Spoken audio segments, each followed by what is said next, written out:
everyone, welcome to this week's Karma Cards.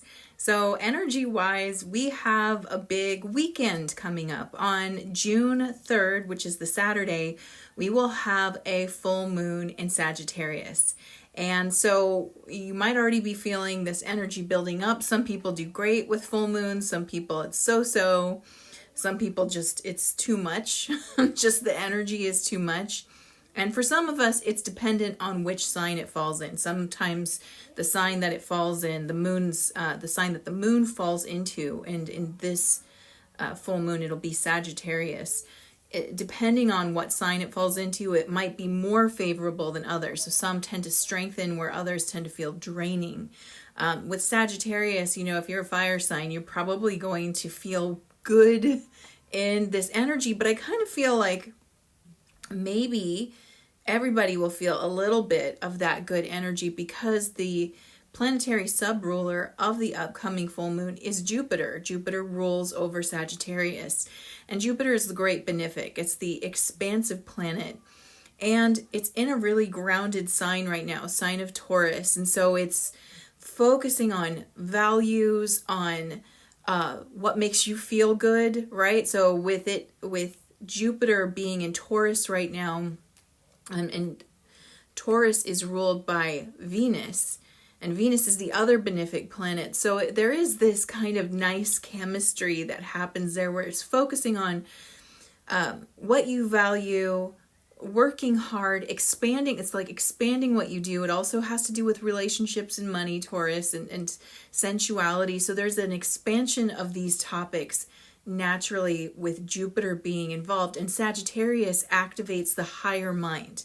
So our thinking is going to be more expansive as well. We're going to be engaged in our feelings and expanding into thinking about higher consciousness or higher realms, or how do we expand our own mind, whether through learning or traveling, meditation, philosophy, things like that. These are sort of the highlight reel of the energy of this full moon. So I think it has this potential to feel good if we lean into that, right? If we lean into that direction. And that brings me to the message. Oh, by the way, before I forget, if you'd like to join the Spirit Circle happening on the full moon, that Saturday, June 3rd, you can go to this link here. It's also in the description. Click on it.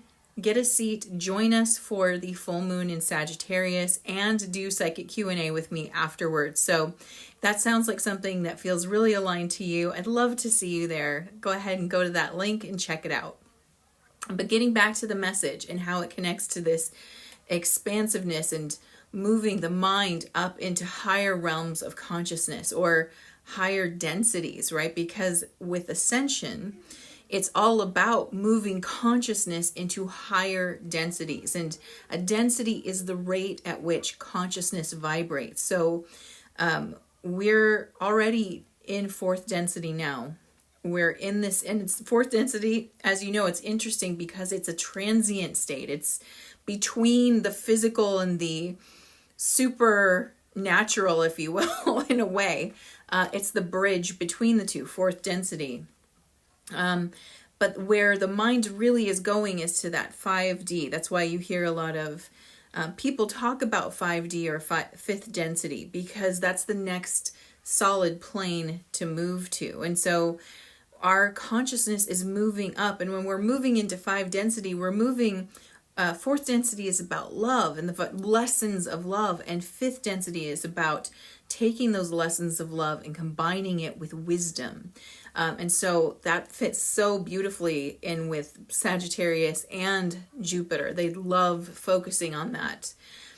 And the message from the team that I got this week is really interesting. They've been really having me meditate over a Greek myth that I loved as a kid. It's a sad one, but for some reason I loved it. But it's the myth of Orpheus and Eurydice.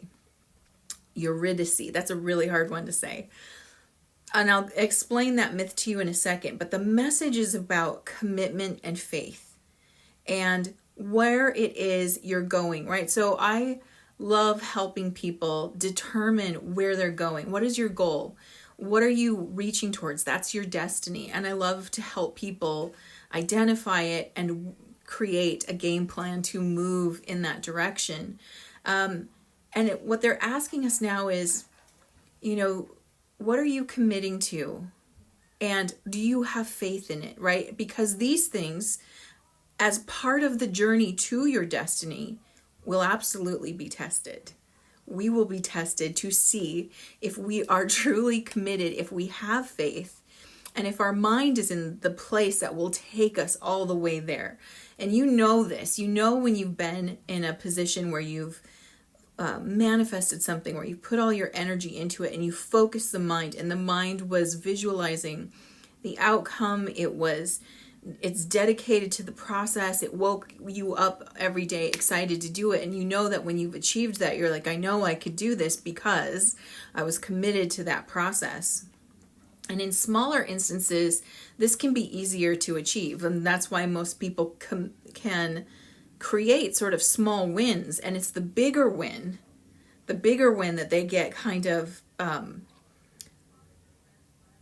they can get really pulled out of their center on, because the tests are bigger, right? So the bigger the desire, or the stronger the desire, or the bigger the goal, and the more challenging it is to you, because big goals challenge you to evolve yourself to match them, the easier it can be to crumble under the pressure of that change, right? So you know what they say, no pressure, no diamonds. So to become the diamond, you undergo great pressure. And one of the tests that comes with that is the test of commitment and the test of faith. And this leads me back to the myth of Orpheus, because if you're not familiar with it, I'll try to summarize it for you. So Orpheus was an incredible musician. He played the lyre, and his music was so beautiful that it made people fall in love and weep, and it uplifted them, and it was his magical gift. And he fell in love with a woman named Eurydice, and they had this, they were getting ready to get married. They had this great relationship, and then one day Hades, god of the underworld, comes up and snatches her and takes her away, wants to take her for himself. And Orpheus wasn't standing for it. He did not, he was not going to let that happen. So he goes on a journey down to the underworld, makes it all the way to Hades, and basically tells him, give me my wife back, to which Hades says, no. And so Orpheus begins to play his lyre, and the music is so beautiful that it literally makes Persephone, who is the queen of the underworld, weep. And I guess she's not known for showing emotion when she's underground. So she weeps and convinces Hades to release Eurydice. And Hades is like, fine, I'll let her go, but here's the deal. You have to walk all the way from my throne all the way back up to the upper world. And you cannot look behind you to look at Eurydice. If you do, she's mine forever. And Orpheus is like, fine, no big deal. That's great. And he goes on the journey with Eurydice in tow, and he's making it all the way through all the little different challenges of the underworld, and he's getting up to the surface. He can see the light of the sun, and he's coming up, and what happens is he starts feeling doubt. He starts wondering if the whole thing was a trick, if Hades tricked him, and Eurydice isn't behind him, because he's never allowed to look back. And every step he takes towards the surface, he's so close to his goal.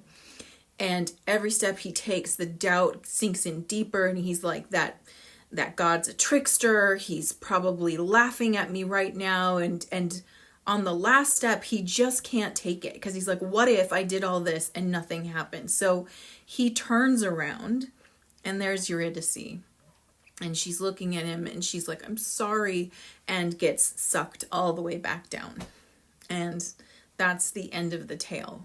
It's a sad one, but it got me thinking about it, because this is the challenge that we go to, that we experience when it comes to committing to a big dream. And big dreams can be like something you want for yourself, or maybe something like really big, like ascension or moving to a higher density, a higher frequency.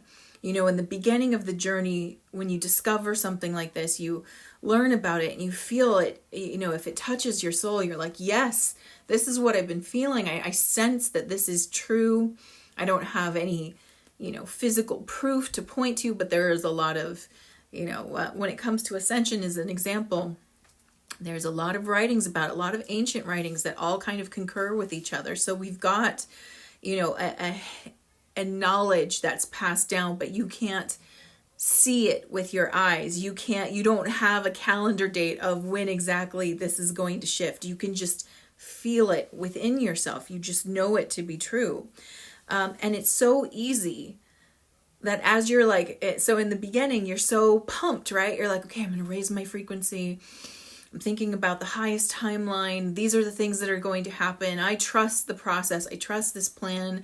I know I'm here for a reason. I know that this is a very important experience. And then as you're going through life, very faithful to your belief, and then life is life and it's doing its thing, and you're not seeing the promise that you feel in your heart, it can be easy to go into this self-doubt, and especially because on the path towards something, you're going to meet opposition. You're going to hear things like, you can't do that, or that's not possible for you, or that's bullshit, or make-believe, or whatever, right? You're going to be faced by opposition because it's part of the process. It's part of this testing of your commitment. How in are you into whatever goal it is, whether it's ascension or a personal goal? How committed are you? That will be tested.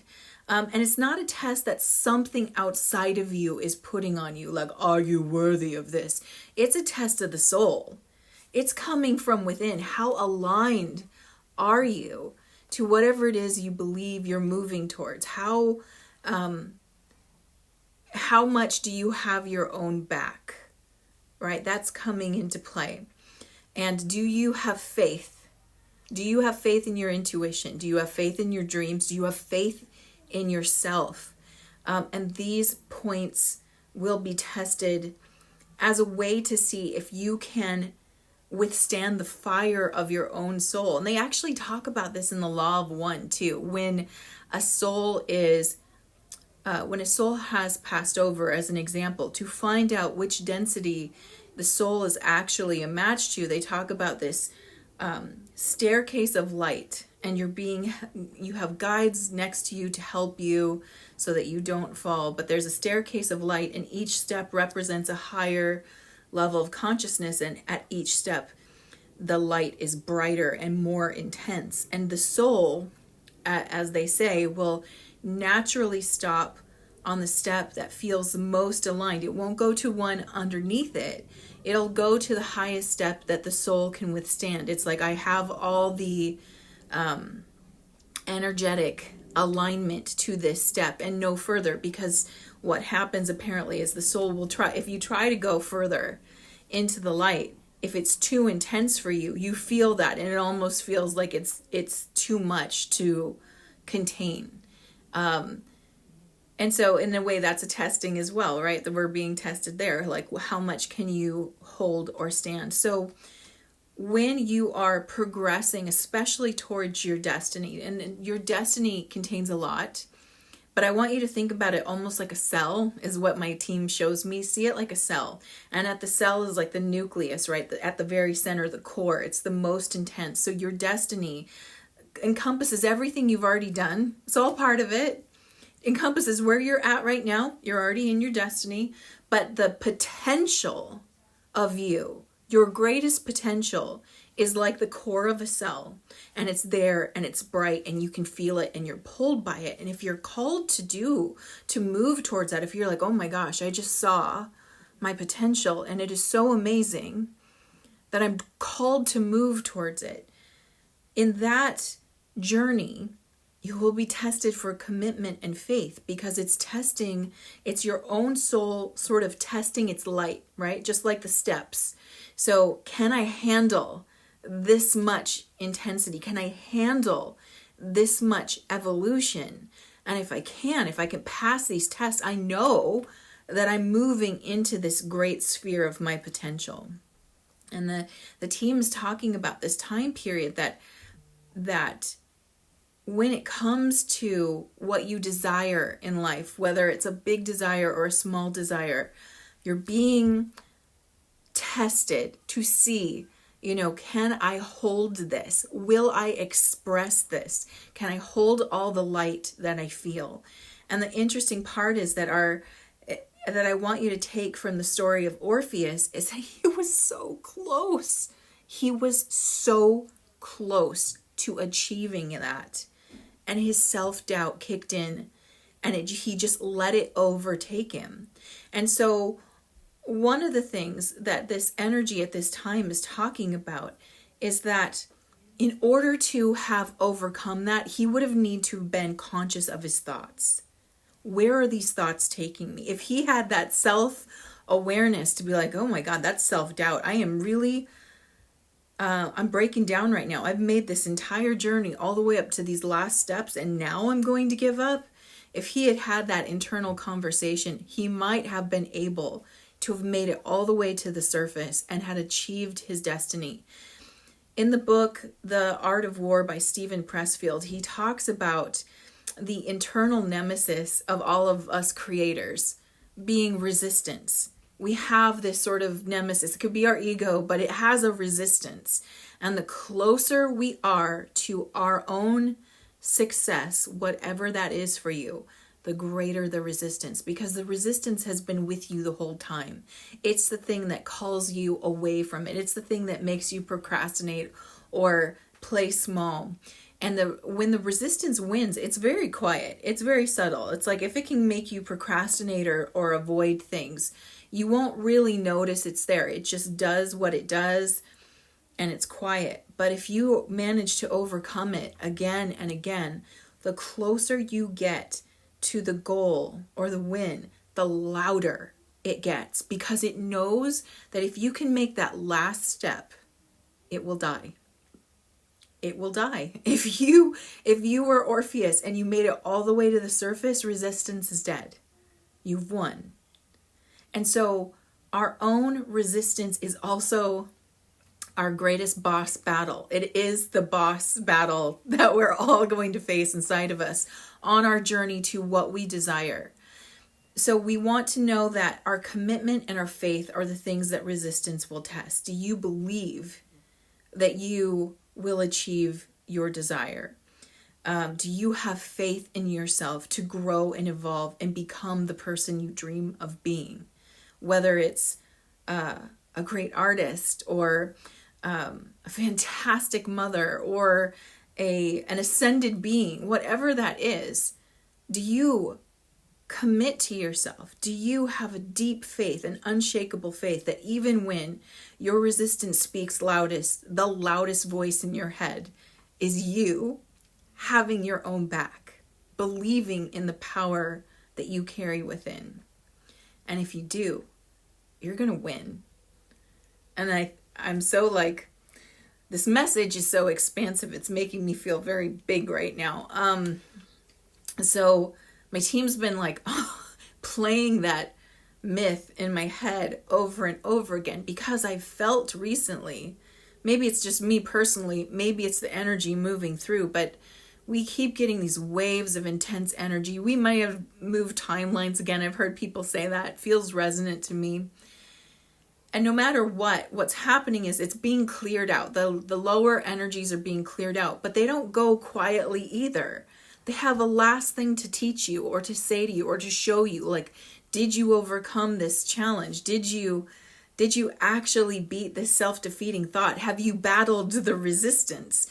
And if you still have a battle to do, it'll come and play out. And I think I felt that over the past week. And so on and on, I keep thinking about how the temptation to stop or give up, the closer we get to what we want, is very strong.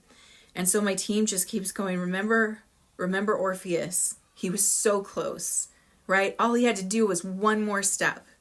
And so I feel called to share that with you. If you are also in that place where you're at a frustrated point, if things don't look the way that you thought they were going to look, or if things feel confused in a messy jumble and you're just like, I want to stop or I want to give up, I want you to think about Orpheus. He had everything he wanted. He fought the biggest fight and he had won. And all he had to do was have the faith and the courage to take one more step and to stay committed to his goal. And so I leave that with you. Stay committed to your goal. You've got one more step and big things can happen. So just keep holding on. And with that, let's do this week's karma cards. All right, if you're new to karma cards, let me quickly show you how these work. I have 3 decks here: planets, signs of the zodiac, and the houses of astrology. And I've already asked my team, what is the message you have for us this week? And I've got 2 sets of answers, a set in red, which are action related, and a set in blue, which are outcome related. And the way that you play is you tune in with that beautiful intuition of yours and feel what is the guidance you need this week. Are you looking for action related guidance, or are you looking for outcome related guidance? And of course, you can always choose both. And while you're choosing, let me tell you the timing for this reading. This reading is for June 1st through the 7th. And the flavor of this reading, we've got the North Node. And the North Node, this is kind of wild because the North Node represents what you desire, almost to an insatiable point. Like, what are you super hungry for? What can you not get enough of? Where do you feel like I have to get there? That's the North Node. In the sign of Cancer, which is all about following your intuition and your gut feelings, in the 10th house of career, or how you want to leave a mark on this world. So, wow, that's pretty aligned to what we were just talking about. So let's look at what this has to say. All right, for those who are choosing action, your spiritual action at this time is to have faith in your feelings responsibly. Yes! Yeah. Have faith in your feelings responsibly. Make it grounded, right? So our feelings, they're interesting because feelings aren't facts. Although feelings can lead to facts, they're not facts in and of themselves. Feelings are a GPS letting you know if what you're thinking is in alignment with who you are, what you desire, or out of alignment with what you desire. So, have faith in your feelings. Pay attention. The good feelings tend to show how aligned you are to the direction you wish to be in. And it tends to show you that, hey, my thoughts are creating a lightness of energy in the body. I feel uplifted, energized. I feel good. Something about how I'm thinking, we want to pay attention to that, is helping guide me in this good feeling direction. And that's why when it comes to the word responsibly in this reading, it's like you got to pay attention to it because it can be really easy to flip this and have faith in the doubt, have faith in the negative, have faith in the lack.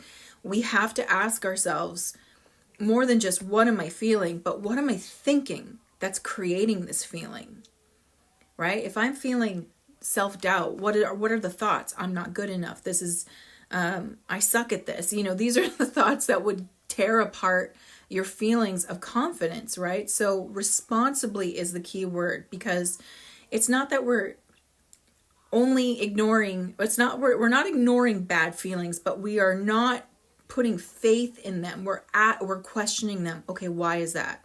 Why do I feel such a sense of lack? Why do I feel such a sense of failure? Why do I feel such a sense of pain? Why? What am I thinking? What thought created that response in my body? And in doing so, that's being responsible with it. You can have faith that whatever feeling comes up is a feeling that's giving you information, for sure. Good feelings tend to mean you're in alignment with something. So those are great to pay attention to. But if you're not having good feelings, you can have faith in those feelings. Just let it know. Let it tell you what's the thought process behind it, rather than buying the feeling at face value. Mental action at this time. Do not worry about attitudes from the past about success. Yes, so as you're moving forward towards your desired goal, towards the things that you're trying to create in this world, You might have been heavily invested in a I suck campaign. You might be heavily invested in I'm not enough campaign. That can be a program you end, right? It's just like a book you're reading. If it's a book that was bumming you out, would you keep reading it? No. So if there are thoughts that are keeping you down and low and in a belief system where you're not getting anywhere, why do you keep investing in those thoughts? Most of the time it's because we're doing it subconsciously and in default mode, right? We've thought those thoughts for so long that they're just kind of there. That does not mean we can't start breaking it down and overriding it. All it means is that we're conscious and aware, and we have to make a conscious choice about who I want to be, how do I want to move forward, and where do I want to go. And we have to commit to those things to move us out of an old thought pattern and into a new one. Physical action at this time. Now is the time to use your intuition and become a person of power and status. That is so beautiful because that's basically, in a nutshell, what the team is saying. Right now is the time to commit to it. Your intuition is always guiding you. Your intuition, your real intuition, is always guiding you towards destiny. And I believe to the heart or the nucleus of the cell, right? It's always guiding you in that direction. So you can follow it when you feel that nudge. And again, intuition, it doesn't work like logic. Logic is left hemisphere. Logic is trying to like progressively understand, like this comes first, this comes second, this comes third. Intuition is like, whoosh, go to the bookstore. You're in the shower and you're like, okay, I'm listening to my intuition. And it's like, go to the bookstore. And you're like, why? Just go. That's intuition sometimes. It feels illogical, and yet until you follow that thread, you'll never know why you got that hint. It might be because at the bookstore you meet a person, get into a conversation, and oh my goodness, they're the person you needed to talk to, right? You never know why. And becoming a person of influence and power, again, this is you being the most radiant version of yourself. We're not looking at the old constructs of what influence and power is, or the societal version of that. That's not what this is alluding to. This is alluding to your own sense of inner power and the influence you have over your own life, right? If Orpheus had that great influence over his own thoughts, he would have made it all the way to the top step. This is how you do it. You use that intuition and you follow that path and you make choices about committing to moving forward. Okay, now let's look at the outcomes for the North Node in Cancer in the 10th house.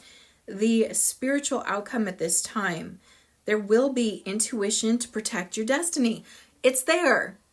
You've got the tools, right? So this reminds me of, like, in the Bible, I think they call it the armor of God. You've got, if you were Orpheus, you have your lyre, which is your greatest tool, your greatest strength, right? It worked on the gods, his music. So you've got all the tools you need to help you reach your destiny. That beautiful, shimmering potential you, that wasn't shown to you to mock you. It wasn't shown to you to create a sense of endless longing. It was shown to you because you designed it. That's what you want. That's what you want at a soul level. That is what, if you poured yourself into your own life, if you poured yourself into yourself, you would be there. And so what this is saying is that your intuition is going to be protecting you. It's protecting your destiny. And you are divinely, you have the divine toolbox with you, whatever you need to overcome any challenges that are going to be on your path. You've already got it with you. Mental outcome at this time, success from attitudes from the past about where you are going. So this reminds me about how the beginning of a journey holds one of the greatest strengths. And some people feel like it's a deception. You can look at it either way. It's either a great strength or a great deception. But at the beginning of a journey, you see the potential crystal clear. You're like, oh my gosh, I could create this with my life, or I could become this with my life. And it's so clear. It's like, and beautiful, and it's this shining image. And some people think of it as a deception, because it's like, hey, this tricked me into taking the path. I feel like it's almost being given a crystal ball and shown your future is kind of what it's like. So I want you to go back to the beginning of whatever journey you're on right now. Go back. Yeah, my categories. Go back to the beginning, to that crystalline vision of you seeing what it is. See what it is. Oh my God, this is the potential of this future for me. That is actually going to help you create the success you want. I mean, and I know that's like, duh, Therese, of course it is. You got to hold on to it. It's got to be one of the tools in your divine tool chest, right? Make it your shield if you need to. But it's the thing that if you could almost, we would be so blessed if we almost had like that magical crystal ball with us. And every time we gazed into it, we could see what we saw the first time. It would give us such an advantage, because it would be easy to move forward. Every time you hit an obstacle, you just be like, wait a minute. Right, okay, this is worth it. And you'd keep going. Unfortunately, we don't have an external tool, but we do have our internal vision. And what you need to do is figure out what's a strong way to help you hold that vision. Do you need to turn it into a painting? Do you need to write it down? Do you need to make a screensaver on your computer and write it out there, so every time you open it, it's right there? Whatever it is that would help you keep that crystalline original vision, that's the thing that's going to help you in the end get the success. It'll help you take the very last step so you win, and you don't cave into resistance or self-doubt. Physical outcome at this time, benefit resulting from the history of your career or what you put out in the world. This just reminds us that every step on this journey has been for your own benefit. Whether it's been a high or a low, it's all for you. And that's something that we actually get. We'll get it. It'll like finally sink in fifth density, in the wisdom vibration. We will see that everything was here for us. The pain, the suffering, the joy, the elation, all of it was for our benefit. And we won't discriminate against negative consequences and positive so much, because we will see, yes, that was the springboard that caused me to do a 180 here where I was stuck, right? That pain. And as well as celebrating the joy and how wonderful that moment was. You know, in third density, where we're coming from, pain feels almost pointless sometimes for people. It's like, why do I have to suffer? Why does anything have to suffer?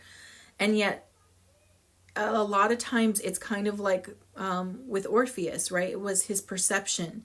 Maybe I'm being cheated on something. Maybe this is pointless suffering. It's that thought that's actually true suffering, not the suffering that you perceive to be suffering. I hope that made sense, what I just said. It's usually the thoughts that create the most suffering, not the event itself. And there's a term for this, and I can't at the moment remember who coined these phrases, but it's the difference between clean pain and dirty pain. Clean pain means, let's say you get in a car accident and your head hits the windshield, right? You're okay, but you're got a big smack in the head. The pain that you feel of your head hitting the windshield, the car accident itself is clean pain. There's real pain there.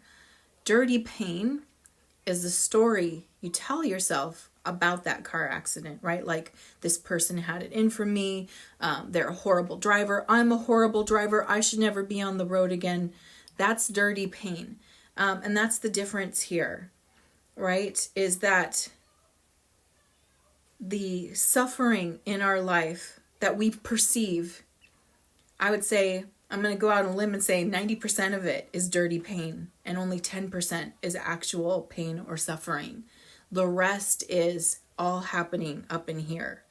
And And as we learn to become wise about that and see it as happening for us and not against us, even in the myth of Orpheus and Eurydice, the